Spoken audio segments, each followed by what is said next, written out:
क्योंकि brain haemorrhage में BP management बहुत बड़ी मैनेजमेंट होती है। जो बीपी का मैनेज करना सीख लिया वो समझिए कि ब्रेन हेमरेज बहुत जल्दी कंट्रोल कर लेते हैं। जर्किन भेली ना उसके बाद ऐसे पूरा अथी होने लगले ना।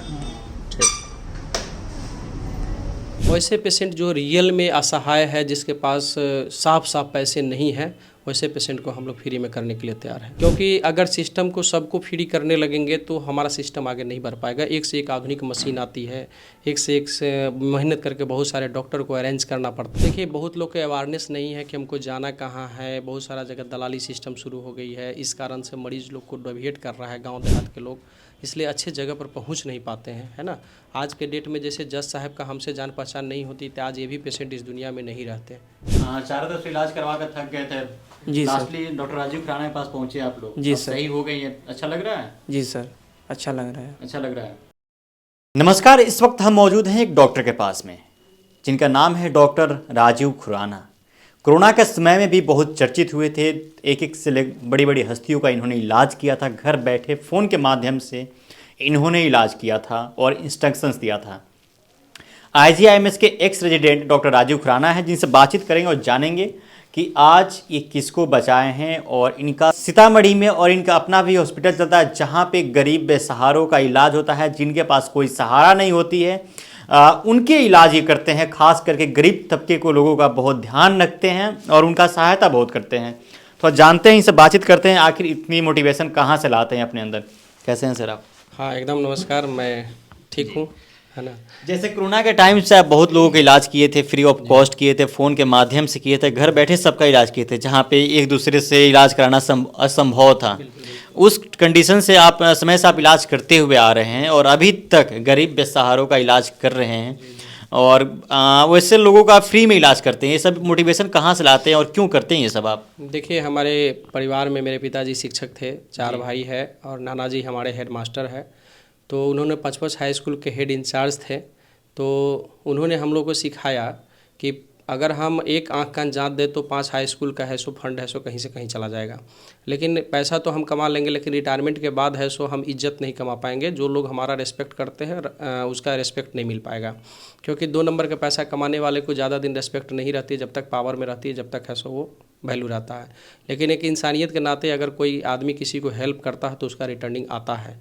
तो हम लोग के एक बर्थ बॉर्न है और इस कारण से है सो बर्न जिस समाज से हम लोग आते हैं और जैसा एजुकेशन मिला उस ढंग से गरीब आदमी आते हैं, उस ढंग से हम लोग इलाज करते हैं। वैसे गरीब जिसके पास कोई नहीं सहारा है, जैसे 28 सितंबर 2022 को है सो हमारे पास एक सदर आलम नाम के पेशेंट आया था जिसका लुधियाना में ब्रेन हेमरेज हुआ था। उसके बाद वो 3 लाख रुपया वहाँ खर्च हो गया ICU में। उसके बाद नहीं ठीक हुआ तो फिर वो दिल्ली के राम मनोहर लोहिया अस्पताल रेफर हो गया था। उसके बाद हमारे सीतामढ़ी के हिंदू मुस्लिम उसका चंदा इकट्ठा करके इलाज कर रहे थे। वहाँ के डॉक्टर साहब बोले इलाज कराने से कोई फ़ायदा नहीं है, आप इनको घर ले जाइए। घर जब वो आता है रात के 8 बजे, वहाँ के एक मास्टर साहब हैं खान जी जो हम लोग के संपर्क में हैं, उन्होंने हमको फ़ोन किया। उस समय हम IGMS इमरजेंसी में ड्यूटी में थे। तो हमने बोला कि भाई आर्यन मनोर का पेशेंट है तो कुछ डॉक्टर साहब बोले हैं तो सही होगा, सो दफनाने के लिए बोले हैं तो कोई गलत नहीं बोले हैं। तो उन्होंने जिद करने लगा, नहीं सर है सो आप ये कर दीजिए, आप देखिएगा एक बार तो जिंदा हो जाएगा। तो मैंने उनको बोला कि ठीक है आप क्लिनिक पर वहाँ ले जाइए। और वहाँ जो ड्यूटी डॉक्टर थे उन्होंने देखा उनको, फिर मैंने व्हाट्सएप पर है सो मेडिसिन भेजा। अभी सीतामढ़ी वाले क्लिनिक पर 28 सितंबर 2022 को जब रात के 9 बजे से उसका ट्रीटमेंट स्टार्ट होती है और 30 तारीख को मॉर्निंग में वो पेशेंट रिस्पॉन्स करना शुरू हो जाती है। और आज के डेट में वो पूरी तरह फिट है, चल फिर रहे हैं। क्योंकि ब्रेन हेमरेज में बीपी मैनेजमेंट बहुत बड़ी मैनेजमेंट होती है। जो बीपी का मैनेज करना सीख लिया वो समझिए कि ब्रेन हेमरेज बहुत जल्दी कंट्रोल कर लेते हैं। उसके बाद बहुत सारे केस ऐसा आए हमारे पास, लीवर एब्सेस आए, क्लिनिकल है। अभी हंटिंगटन कोरिया का केस आया था जो 7 सालों से वो बेचारा बेहोश था, मतलब इलाज नहीं करा पा रहा था। और इंडिया नेपाल का पेशेंट था, उनको किसी नेपाली डॉक्टर ने बोला कि जाइए डॉक्टर राजीव खुराना से मिलिए आपका ठीक हो जाएगा। नेपाल से था, है ना। तो आया सीतामढ़ी हमारे क्लिनिक पर। तो उसका हंटिंगटन पूरा बॉडी ऐसे ऐसे उसमें डांसिंग बॉडी होता है, अनकंट्रोल होता है, मोटर नर्व कंट्रोल नहीं कर पाता है, सेरिब्रल कॉर्टेक्स का प्रॉब्लम होती है। तो मैंने देखा कि इनका तो पार्किंसन का इलाज चला रहा था। तो मैंने उनको बोला कि आप चिंता नहीं कीजिए, सो मैं एक जादू मारूंगा आप ठीक हो जाइएगा। क्योंकि हंटिंगटन कोरिया का डायग्नोसिस क्लियर हो गया, मैंने तुरंत एक दवा दिया, वो फिर अस्थिर हो गया और उसके बाद से एकदम उसका बॉडी कंट्रोल में है, खाता है, पीता है, रहता है। 7 बीघा खेत वो बेच चुका था 7 सालों में इलाज करवाने के लिए। इलाज करवाने में, और मर नहीं रहा था, तो उसका दशा हो रही थी। इस कारण से उन्होंने सुसाइड करने के लिए जहर भी 2 बार खा चुका था, लेकिन उनका पत्नी ने उस चीज़ से बचा लिया। परेशान होकर मेरे पास आया था और आज के डेट में पूरी तरह से ठीक है, जिसका वीडियो आपके पास मौजूद है, आप पब्लिक को दिखाइए। और आज के डेट में हमारे पास 25 तारीख को रेट में हमारे पास जो बैठे हुए हैं, जो लोग बैठे हुए हैं, हाँ, तो इन लोगों का मम्मी है सो बहुत सीरियस थी, किडनी का प्रॉब्लम था, और ये लोग BHU बनारस में है सो सब दिखाए, तो वहाँ के कुछ डॉक्टर लोग बोले कि इलाज कराने से कोई फ़ायदा नहीं है, सैचुरेशन घट गया है आपका, 35-34 पर चला गया था, 5 लीटर ऑक्सीजन पर मेंटेन कर रहा था, क्रेटिनिन 8.85 पर चला गया था, यूरिया के लेवल 700 पर चला गया था। इस ढंग से इसका डायबिटीज़ था, हाइपरटेंशन के पेशेंट था पहले से। गांव के लोग कह रहे थे कि 100 आदमी आ गया था इनको कि देखने के अब मर जाएंगे तो फिर इन लोगों को दफन जलाने की ज़रूरत पड़ेगा। तो हमारे एक सिविल जज साहब है, दिनेश सर है, जो अभी बेगूसराय में पोस्टेड है, उन्होंने मुझे कॉल किया कि मेरी आंटी है, डॉक्टर साहब एक थोड़ा सा आप अगर देख लेते तो ठीक हो जाती। तो मैंने बोला कि सर आप ज़रा सा रिपोर्ट हमको भेजिए। मैंने रिपोर्ट देखा तो मैंने देखा कि इसका तो जो दवा चलना चाहिए दवा चला ही नहीं है, इस कारण से स्थिति ख़राब हो गई है। तो मैंने बोला कि मैं पटना में ले आइए, तो पटना में तो मेरे पास साधन नहीं था कि कहाँ पर रख कर इसका इलाज करें, तो IGMS में बेड मिल नहीं पाया।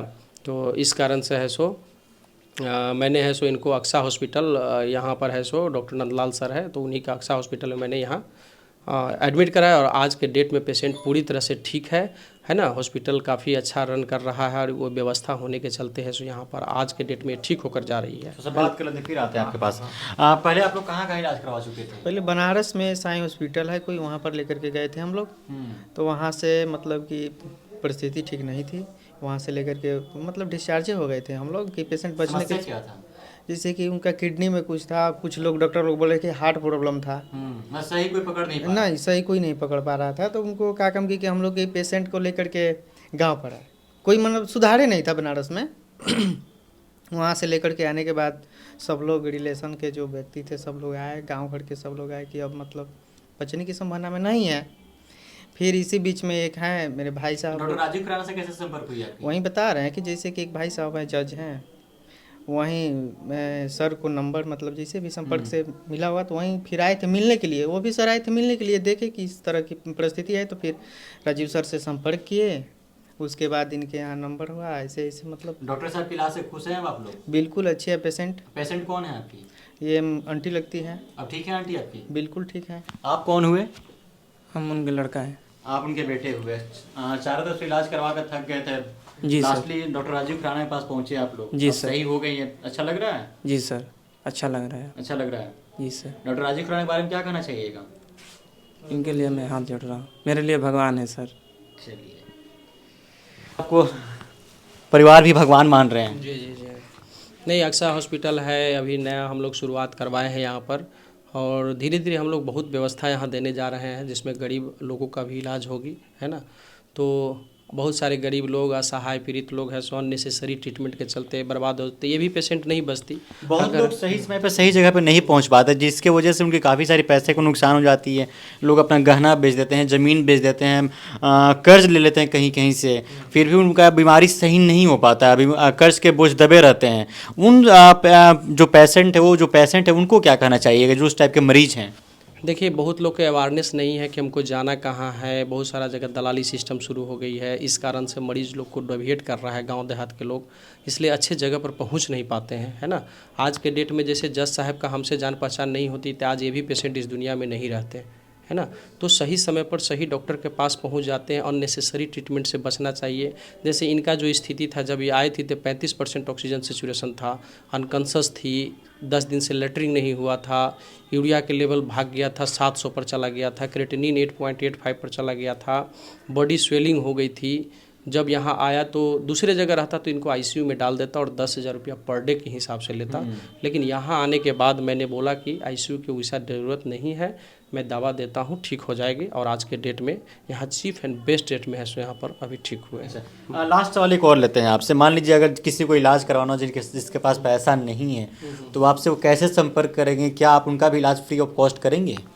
वैसे पेशेंट जो रियल में असहाय है, जिसके पास साफ साफ पैसे नहीं हैं, वैसे पेशेंट को हम लोग फ्री में करने के लिए तैयार हैं। तो आपसे कैसे संपर्क कर सकते हैं? लेकिन मैं ऐसे कहूँगा कि जो आदमी पैसा कमाते हैं, कृपया डॉक्टर लोग से ऐसा नहीं करे कि मतलब कि सांप घोड़ा घास से दोस्ती कर ले, है ना।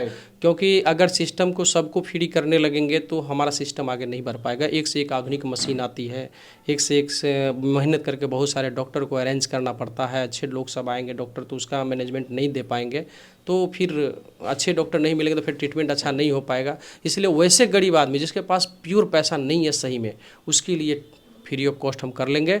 लेकिन जो आदमी पैसा कमाते हैं, कृपया उसको हम बोलेंगे कि कम नहीं करवाएं, है ना, ताकि अच्छे जगह पर एक अच्छे डॉक्टर के पास पहुंच पाए, ताकि और भी जो लोग हैं उनको सुविधा मिल सके। जी जी जी। तो चलिए, हमारे साथ ये डॉक्टर राजीव खुराना थे, उन्होंने साफ तौर पे कहा कि अगर जो नेसेसरी है, जिनको लगता है कि उनको बहुत ज़्यादा इलाज की ज़रूरत है, अगर उनके पास बिल्कुल भी पैसा नहीं है तो उनका इलाज कर सकते हैं। लेकिन जिनके पास पैसा है, कम से कम वो पैसा दे, ऐसा कोताही न बरते। साफ तौर पे डॉक्टर राजीव खुराना का ये कहना है। और जो पेशेंट के परिजन थे, उनसे भी मैंने बातचीत किया, तो इन लोगों का कहना है कि डॉक्टर साहब तो हमारे लिए भगवान हैं।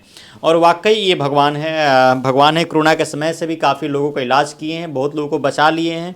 और अभी भी एक फ़ोन कॉल्स पे कोई भी फ़ोन कर दे, अगर इलाज के बारे में जानना चाहे तो तुरंत ही रिस्पॉन्स करते हैं। चलिए, बहरहाल इस खबर में इतना ही। मेरा नाम आदित्य, आप द पंचायत देख रहे थे। बहुत बहुत शुक्रिया।